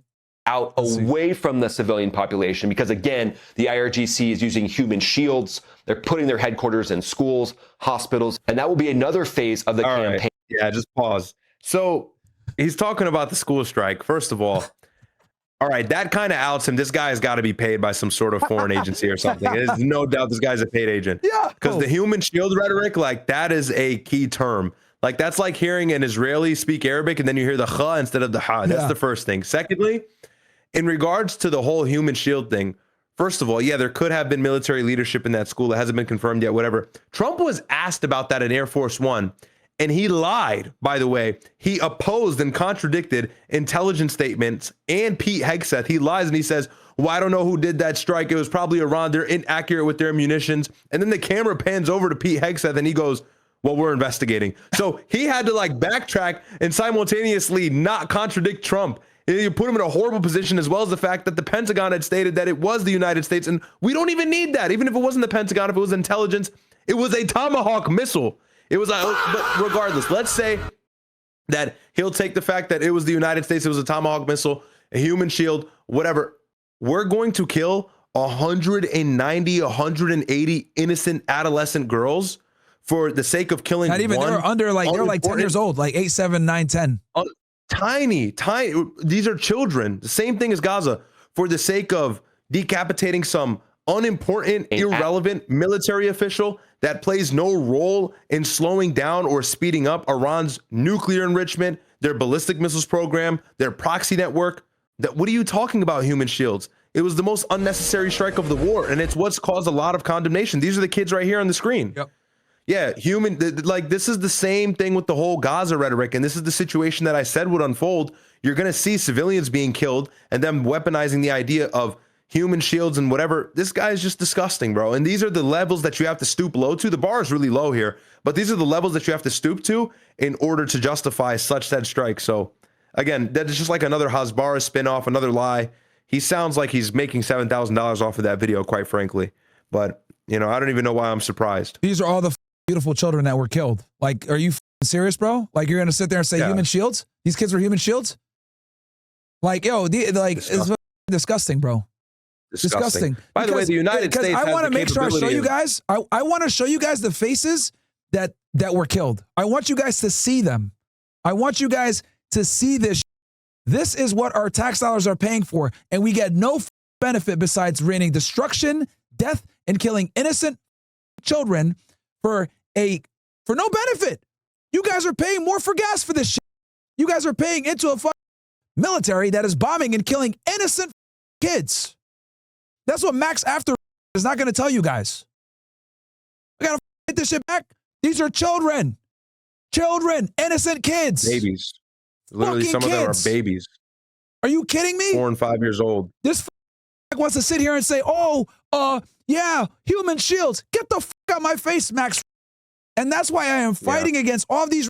There's this guy, the enforcer, all the people that are pushing out the pro-war rhetoric. I'm on all y'all next. I will criticize and on you and insult you until you guys either A, come to a debate so I can embarrass the fuck out of you guys, or you shut the fuck up and stop pushing out this pro-war propaganda, because this benefits nobody. We are killing children, and while we're doing that, we're also paying the cost, because now our energy costs are through the roof. Nobody benefits except for the Israelis in this fucking war. And if you cannot at least acknowledge and concede that, you're a piece of Max Afterburner is a These are the human shields this is talking about. These are all real children. Yep.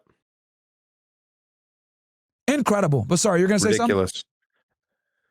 No, it's a grave violation of humanitarian law, and this is what the United Nations said. This is what other sources have said. This is what other countries have condemned, and this is the ongoing theme with any sort of Israeli-motivated attack. You'll see there's no regard for innocent human life, especially children human life, which should be a no-go no matter how important the military leadership is that's within close proximity of those children. By the way, the United States has the capability of having the intelligence to wait until these key assets or these key officials are in a place where we won't have the same blowback of civilian deaths or civilian casualties. This was day one, Yet too. We chose the first day, the worst time, to launch such a strike that Iran had no clue was coming. Like, probably one of the biggest low blows in this war. And people will say, oh, it's IRGC propaganda. The UN reported on it. New York Times reported on it. And Donald Trump was asked about it on Air Force One. And what did he say? It wasn't us. If it was propaganda from the IRGC and there weren't kids in that school, because some people say that, if it was propaganda, wouldn't Trump just say, oh, there were no kids in the school? Yeah. You're an idiot. Why wouldn't Trump say that? Why wouldn't Hegseth say that? Why wouldn't the Pentagon say that? Why wouldn't the United Nations say that? Stupid. So, and by the way, another point, I have to say this. Iran has no shortage of reasonings to get into a full-fledged war with Israel and the United States. Do you think they have to weaponize the name and fake pictures of dead children to strike back? They don't need that. Why would they weaponize that? They've been at tensions in the region for years.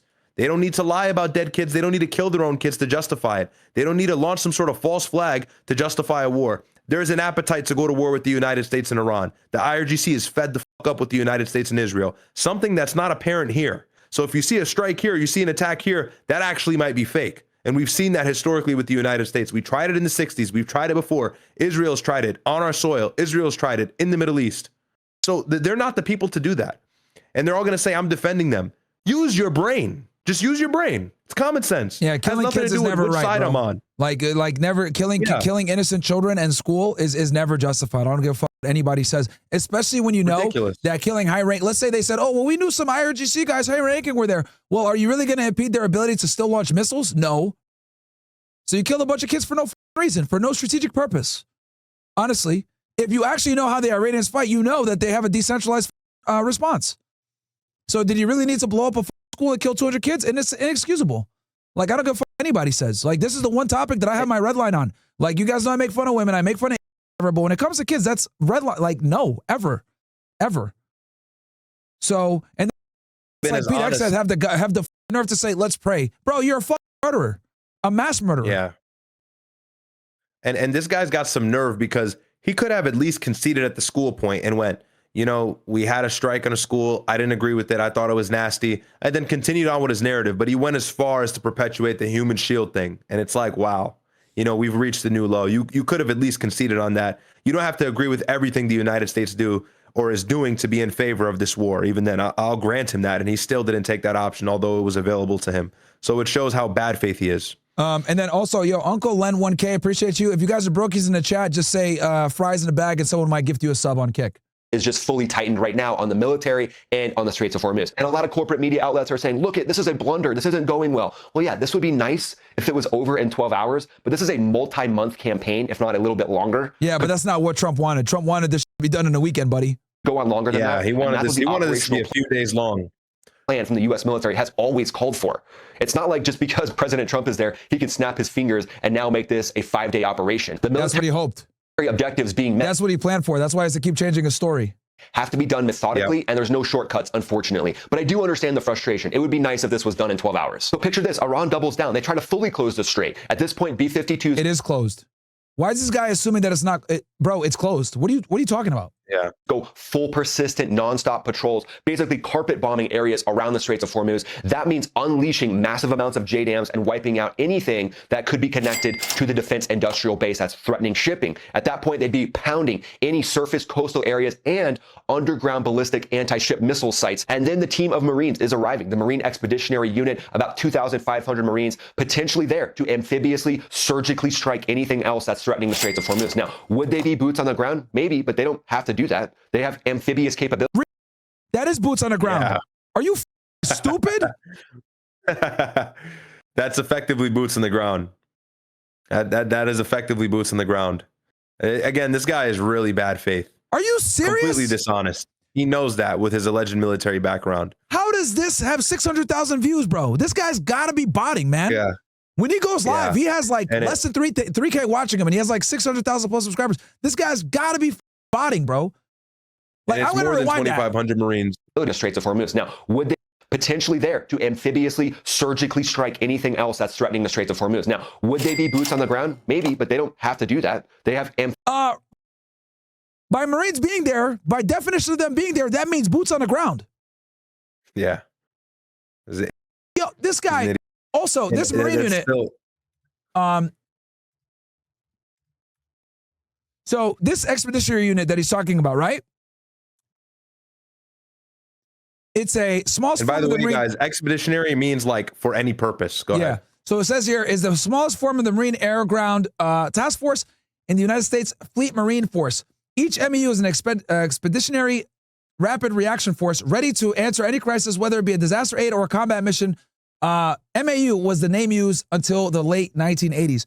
So, guys, this is not really like a full-on ground force that you want to use to invade a country. This is like kind of a specialized unit, more for like search and rescue, containment, etc. There's a video where someone actually explains this perfectly. Let me go back to this video here. And I could talk about the MUs because the way that they're trying to use this for Kirk Island actually doesn't make sense. And I'll find that here in a second for you. Do you want me to keep playing this, or you had some of the commentary you want? No, that was great. Yeah, this guy's just lost his marbles. Amphibious capabilities where they can operate in the water the entire time, but they would be perfect for helping to secure checkpoints and neutralize those fast boats up close and personal. B-52s providing top cover, A-10s providing top cover, dropping precision loads on command nodes, while Apaches and even the MEU itself starts to surgically strike command nodes. Regime hardliners are likely going to fold more and more, but again, they're hardliners. So there's also going to be the hardliners that double down and make this problem not an easy one. The wins are stacking up as far as degrading their ability to produce more drones and more missiles. What do you think happens next? Is the regime on the ropes, or do they actually follow through on their ability to strike desalinization plants and other infrastructure in the Gulf? What do you think happens in the next 48 hours? Let me know in the comments below. Do we see even bigger B-52 runs? Go ahead and follow me on X, follow me on Instagram. I'm posting there pretty much every day. And then join the Max Ready Room by clicking the link. Anyways. Yeah. Let me show you something funny, Ryad. I want to get your reaction to this. Because I reacted to this yesterday, but I want your take on this. Hold on. This guy, it's so he's so stupid, bro. Look at this. Had me dead yesterday. Hold on. I'm gonna go right to the part because we reacted to this yesterday, and I was like, "What the, bro? Are you serious?" 26, day 22 of Operation Epic Fury and the AH-64 attack helicopter. Okay. All right, enjoy, bro. This is gonna. Tell me what you want me to pause. All right. End until the aggressors leave the region. And then here's some quick member questions that have come up that I wanted to address. Again, just my perspective. Someone asked on the channel, have we been pressured into this by Israel? So I don't think we have. That's my perspective. To me, this is America first national security, and I will tell you why.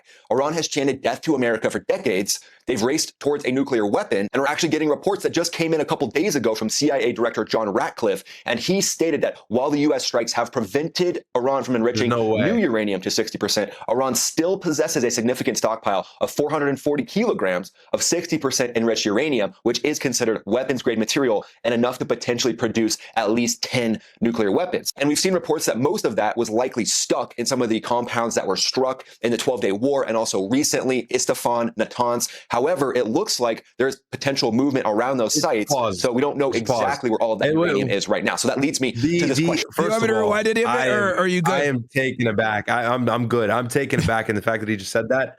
The surefire way to destroy everything he just said is, one, Iran's hedging a nuclear weapon. That was their plan. Secondly, they're doing it so they can assure exactly what's happening right now was to never happen, which is regime change that Israel has verbalized for the last 20 years. Thirdly, we had this fixed. We had this all figured out. Obama checked it all for us. It was done. We had the JCPOA that could have graduated to something bigger. We had everything taken care of. We had the inspections. We had the sanctions lifted. We had good relations. The economy was thriving. There was no death to America. Iran has always been willing to diplomatically meet the United States in the middle. The intermediary that has always ruined that potential eye-to-eye conversation that we've been trying to have with Iran has been Israel. Why does Israel want this war? Because Iran is the axis of resistance, the last leg of resistance left to destroy and stop Israel from expanding their borders and doing things that are, by the way, illegal to international law. So no, it's not that Iran chants death to America and that's why we need to attack. Iran chants death to America because America backs Israel to do all the bidding that has killed their people and destroyed the region. There is no hate from the Muslim world towards America because of America's sovereignty, their freedom, the fact that they're Christian. It all comes from the fact that we do the bidding of Israel. This was the same concern that was echoed by Osama bin Laden. This was the same concern that is echoed by the biggest terrorist groups in the region. And interestingly enough, the other ones like Al-Qaeda and ISIS have a bigger Muslim death count on their hands than non-Muslim death count. ISIS kills more Muslims than they do anybody else. They persecute Muslims first. Their leader, Abu Bakr al-Baghdadi, who's not with us anymore, but the leader of ISIS formerly, what did he say? Muslims are the number one enemy first. We have to kill all the Muslims that don't follow our leadership, that don't follow our caliph. So you got an issue where you see these fractured groups that seem to be indirectly serving the benefit of Israel by destabilizing the native Muslim population in the region even more. You got Israel that's dying for Iran, the only leg left against them to actually face them in some sort of resisting capacity. You want them to fall, and the United States has to get involved because they say death to America. Who gives a if they say nuke America? They don't have the ability to do so. They don't have intercontinental missiles, so they don't even have the ability to strike us domestically if they wanted to. And on top of that, Iran understands mutually assured destruction. If they were to ever even as small as let a ballistic missile enter our airspace, we would probably just nuke them to oblivion. So no, it's not because they chant death to America. It's because Israel has a death grip on our foreign policy. Israel has a death grip on our Congress, the ones who are responsible for passing laws in the legislative branch, the ones who are responsible for standing up against the executive branch. By the way, the executive branch is also controlled by Israel because Donald Trump has Israeli donors all in his pockets. He sabotaged the JCPOA, which was the plan that guaranteed peace in the Middle East. You combine that with AIPAC and how they fund every single politician to pass this legislation. Benjamin Netanyahu gets standing ovations in our Congress. He's a foreign leader, and he had more influence in 2016 and 15 than Obama did. He got everybody to hate Obama because of his position on the JCPOA, him trying to strike the deal behind their backs, and his position on the Israeli settlements, which are illegal according to international law. There is no argument that you can make for this war. It will all blow up back in his face. This guy's a Hasbara agent, bro. I didn't mean to rant, but this is ridiculous. I cannot believe he has this amount of views. This is why what me and you do is critical. And I always go on X and I go, man, everybody knows this stuff. And then I'm freshly reminded as to why I need to continuously say the same thing every single stream. Because if it means one or two people are entering the right side of history or stepping on the right side of the fence, then it's worth it every single night. But this is this guy is disgusting. He doesn't know a thing, willfully ignorant. He's doing the human shields. Now he's using Talmud Tatum's points on Twitter. And then what the Like, this dude is an agent, bro. This dude is trash. To think that he has the amount of influence he does in reporting on the war, yo, we're cooked, bro. This is why I'm so frustrated with our people. This is why I'm so frustrated with Americans, because there's a plethora of people who support him. I pray they're all boomers and they die in the next 20 years. I really hope nobody who's actually young follows this guy and listens to him, because we're oh my God, bro. The craziest part. So one of his fans asked him. Just my perspective. Someone asked on the channel, have we been pressured into this by Israel? So I don't think we have. That's my perspective. Like, bro. To me, this is America first national security, and I will tell you why. Iran has chanted death to America for decades. This is crazy. You know how many people have admitted who have been on the, you know how many people who have been at that side of the fence have now admitted, yeah, I'm not going to lie, Israel. You know what? Hang on. Joe Kent. I'll do you one better. Stay right there. Hold on. Take your screen off. Take your screen off. All right. I got you. I got you right now. I'm excited. Bro. Oh, by the way, I found out this nigga's last name. You know what his last name is? What is it? Bodenheimer. Oh, there you go. There you go. That does all. That answers all the questions for us. Here, ready? I'll do you one even better. He hasn't publicly said that he's Jewish, but that is absolutely a Jewish last name. That obviously we see where his vested interest is, and by his foreign policy is so bad. Shout out to Josie. Josie showed it to me because Josie's Jewish, so she knew that he was Jewish as well right away. He won't admit this. His foreign policy is so bad, anyways. So I'm not surprised at all. But here, let's see what the late Charlie Kirk had to say about this. Let's see if he thinks this war is for us or for Israel. Oh, and he's pro. And you know what's crazy? Hold on. You know what makes this even crazier? He's pro-Israel. Super pro-Israel. Super. Charlie Kirk was one of the, if not the biggest Christian Zionist in modern American history in regards of his influence on the youth, his influence on the Trump campaign. He arguably won Trump the campaign. He swayed a lot of people into voting for Trump a second time, despite the hesitation from his first term. Charlie Kirk was revolutionary in his right-wing mindset. He was the biggest conservative in the country, and he was pro-Israel, and he defended it every single time he did his college tours. Yep. And this is what he had to say, and of course many of you know this, but this is what he had to say about the Iran war. This is months before his assassination, and way before, of course, this conflict that we're currently in. I'll make it big screen. Go ahead. Possible case scenario. This is Israel's war. Yeah, the worst possible case scenario is Iran says, okay, you humiliated us, you killed all of our leaders. We're going to go make this a regional mess and try to get as many people involved as possible. They're going to go after Americans, they're going to go after Saudis, they're going to go after everybody imaginable, just to create a big mess and to try to draw the world into it. But I can say concretely, here's where I stand. We do not want U.S. boots on the ground. We do not want American kinetic involvement. This is Israel's war. This is Israel's war. Are you kidding me? Are you kidding me? And people still have the goal to believe people like that guy, Max After, whatever the fuck his name is. And here's another prediction that he had made. Insane, This stuff is uncanny. It's kind of unsettling, to be honest. Make sure we don't go to war against Iran, which would be a profound mistake for our country. So that's a really, really important thing. Drill, baby, drill domestically. Peace in the Middle East, peace with Russia, Ukraine. You'll see gas prices go down to $30 a barrel. Charlie, what does that mean? $1.75 a gallon. That's what it means, okay? And there's Make so sure much we don't more. go to war against Iran.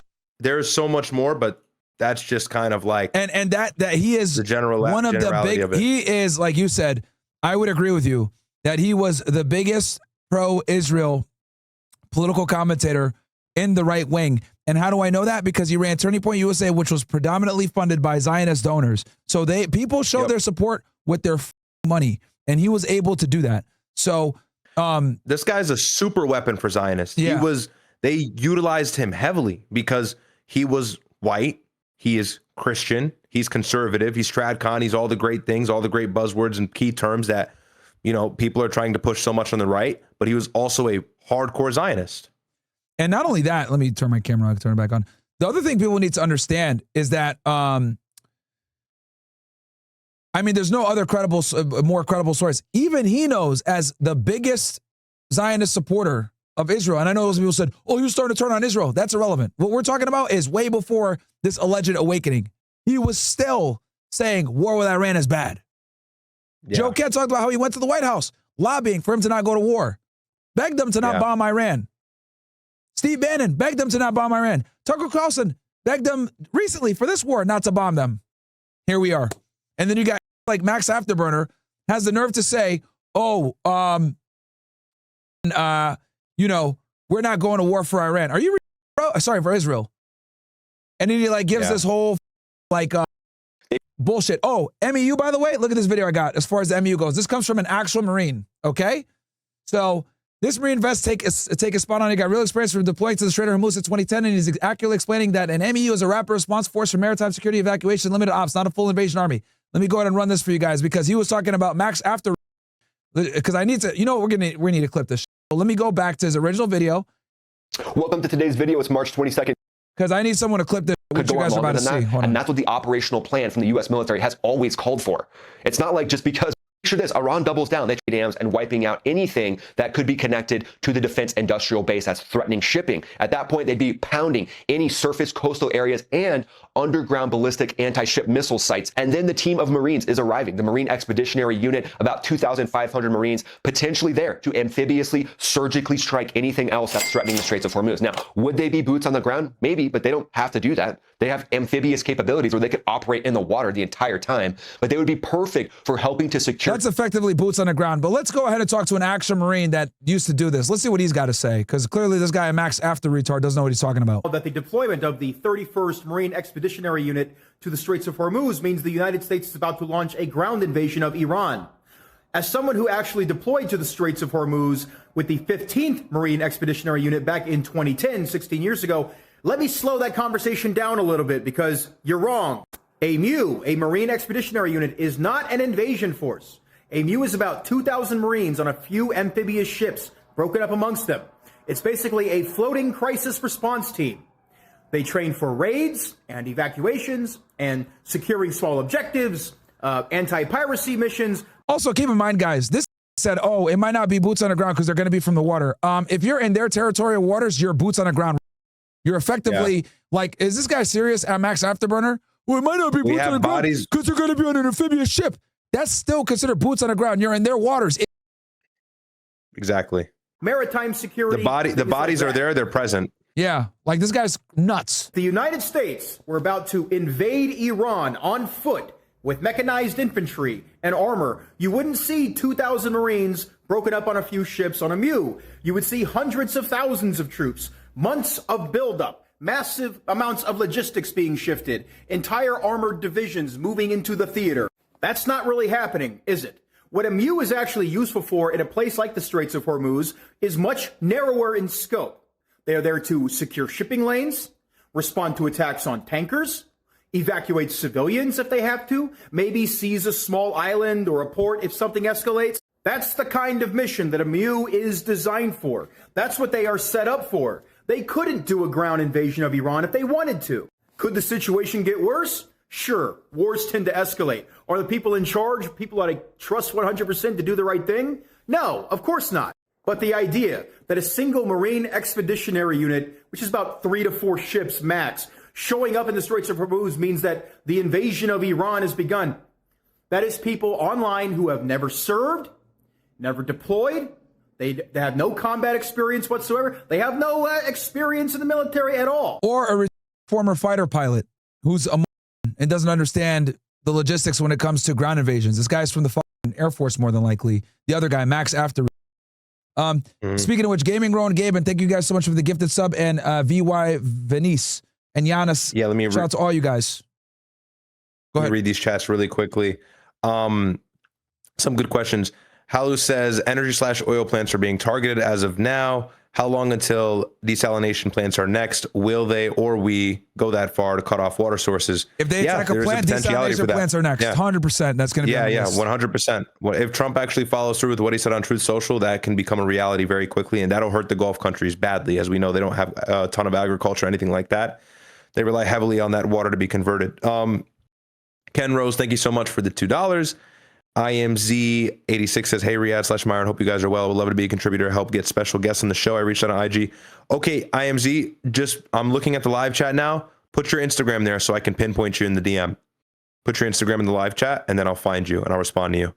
Halu says, I love seeing the transformation of Ryad becoming aggressive like his big bro. It's like when Nick started, he was jovial. Now he's cynical as fuck. Yeah, no, I mean, look, I got to be careful for obvious reasons. You know what I mean? But sometimes you can't help yourself with the passion, man. You really can't, because people are vigorous. I can't even verbalize or articulate how wrong this guy is, and it pisses me off because he actually has an audience. He's talking Not about this guy. I'm talking about Max. Yeah, this. And there's so many other guys who echo the same thing. It's not just him. I see it on X. I see it also on YouTube. Yeah. This other guy is on point. I'm saying in general, though, there's an echo chamber of the same rhetoric, and it does get to be frustrating because of how misinformed people are. And if you're a clueless American, Ryad, we're the minority, by the way. Yeah, we are the minority. And I told my brother this on the phone the other day. Obviously, as you guys know, I'm still working. I have a relatively normal life, of course, and so I'm surrounded around a bunch of people who don't really care about politics or whatever. You can call them normies. I think that's kind of a degrading term sometimes, but whatever. I'm surrounded around normies for the sake of explanation. And they always are asking me like what's going on and stuff, because they know I'm into this kind of political whatever. And I end up always shocking them. And I don't like to talk about politics with people who aren't into it. I entertain different conversations or whatever have you. I'm not just a political nerd or whatever it is. I don't like to be spun as that kind of person or have any connotation associating with that. But they'll ask me like, hey, what's going on? And I'll give them the briefest overview, the quickest generalization as to what's going on and how this war doesn't really favor the United States. And I, really condense everything and elucidate the best point for them. And they're always shocked. And to me, that makes the point that like what we're doing is actually essential. What we're doing is critical for the understanding of a lot of Americans, and hopefully stuff like what we're doing is going viral. People clip it, people watch, people tune in. And so the support is it means the most to me. But, if you're in the real world, and a lot of you guys can relate, if you're in the real world, if you're at dinner with your family or anybody else, going out and about, a lot of people just don't know anything about this kind of stuff. They don't know anything. So that's why what this guy does is so destructive, because if somebody's just naked in knowledge and they watch this, they'll have the complete wrong idea. They're going to get pushed. They'll have the complete wrong idea of the war. Yeah, they definitely do. This will get. They definitely will, and they have been, obviously, with the views and the numbers that they're racking up. So they just tell people what they want to hear. No one wants to hear that the United States is losing, but the sooner you accept the truth, the sooner a change can happen. Yeah, and the better you can hedge your bets too. Like you can kind of like make moves. If we're telling you guys, gas is only going to get more expensive, you guys can prepare. Maybe you'll start saving. Maybe you'll start cutting costs in some ways, because I'm telling y'all right now, gas is only going to go up from this point. It's not going to go back down. We're not going back down, bro. We've already done all the Band-Aid assistance that we can to try to bring the price down, and it's still not working. Okay. Oh, let me finish this MEU guys' comments. And honestly, they don't understand how military operations work. Sometimes the loudest voices in these crises are the people with the least amount of experience. And this is exactly one of those moments. That being said, every Marine that's out there, I hope you get a piece. I hope you get some. I hope you get your combat action ribbon, and I hope you come home alive. The Straits of Hormuz is a very tense place. I hope you don't go.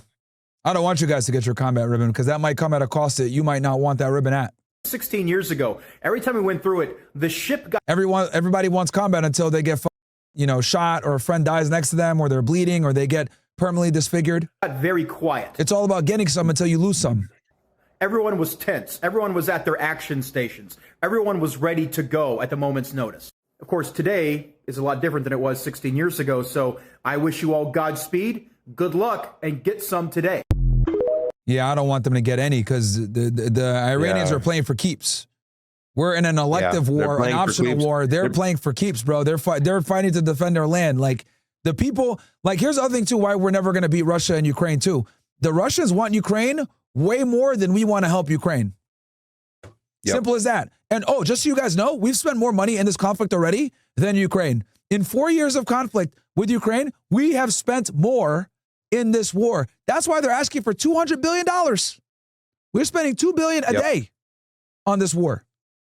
Meanwhile, you're over here paying $8 for a gallon of gas. Some of you guys in the chat showing me $8, $7, $6. We got our guys in Australia paying $3 to $4 for a liter. What? Cooked. Ridiculous.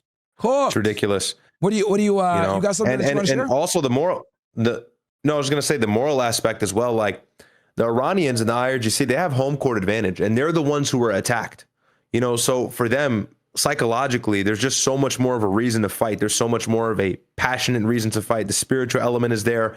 It's like they feel justified in this attack. I would argue probably a lot of Marines who are on the way to the Middle East right now are probably thinking to themselves, what the fuck are we doing? Why the fuck are we at this war? I would like to think that a lot of them don't think similar to Max. And so that's also heartbreaking to think about how demoralized they may be and how much they may not want to fight. And I'm not saying, they shouldn't be at war and they shouldn't be fighting. And also just because of the fact that they're soldiers. No, I get it. That's what they signed up for. Hold on. They should be fighting. Guys. My brother got 1,000 people watching right now and he only has 600 likes. Bro, smash the like button, man. Open up a tab, watch on Kick, then also watch on YouTube, and then smash my brother's like button, pause. So we can get him to 1,000 likes, man. Let's get the engagement up for him. Let's get him up. Okay. Sorry, bro. Go ahead. Continue on. I didn't mean to disrupt, but. No, thanks for that.